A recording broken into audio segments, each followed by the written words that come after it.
Hey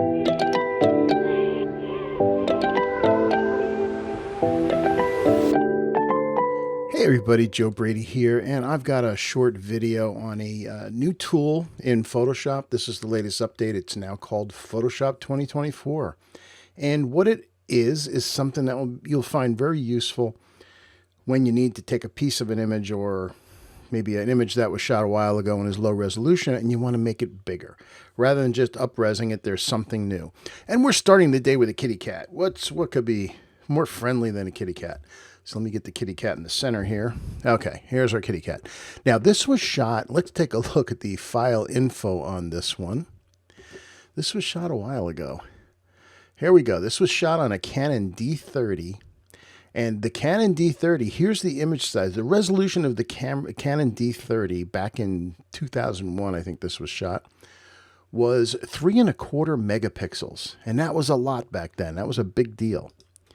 But we're limited in size. So if we go up to image and take a look at image size, if I wanted a 240 dot per inch print, I'd be limited to basically, you could say get away with a 6:9. If I wanted to push it, 150 is really fine for most prints. I could get in basically a 9:14 or something close to that. However, what if you want more? You want to make a bigger print of this. Well, now there's a cool new tool in Photoshop, which is under filters, and it's under the neural filters. And these were in the Photoshop beta. They are now in the regular 2024 version. And what it's called is super zoom. It's right here. And you just click on this, and it shows you your image, and you have the ability to zoom in it. And what it's going to do is it's going to build in more pixels for you. So if I wanted it twice the size, I just click it once. If I wanted it 3 times the size, I click it again, and it'll do it to a ×3. If there's noise in the image, you can also do noise reduction and do sharpening. If it doesn't need either of those things, then I recommend leaving it alone because it's going to be fine as is. So it's almost done here. Okay, so now it just showed us, here's the image, but now instead of being at 100%, this is showing it at 44%. Let's just hit OK and see what we get. So now when I fit it in the screen, now that's 44%. Let's zoom in. There's 50, 60, there's 100%. Now, is it perfectly clean? Well, no, because the data wasn't there in the first place. But typically, if you really want to judge a print, generally I find that 50% is the resolution you want to look at. So I'll just type 50 where it says 100. And that's looking pretty good. And if we go up to image size now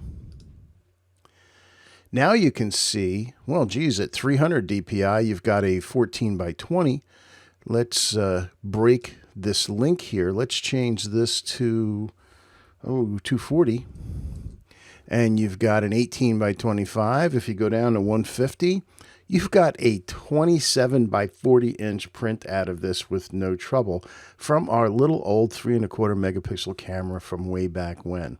So it's a really cool tool. It does a nice job. And again, when you're judging what the print is going to look like, I think you'll find it's going to be best if you look at it at 50%, not 100%, because at 100% you're looking at individual pixels, which would be the equivalent of you printing about 100 DPI, which you're not going to do.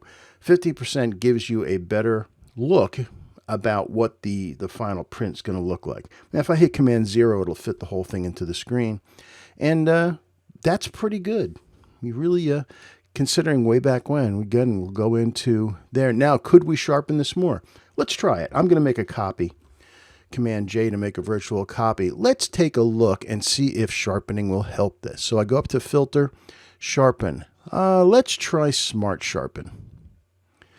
Generally my favorite for landscapes, not sure how good it is for cats.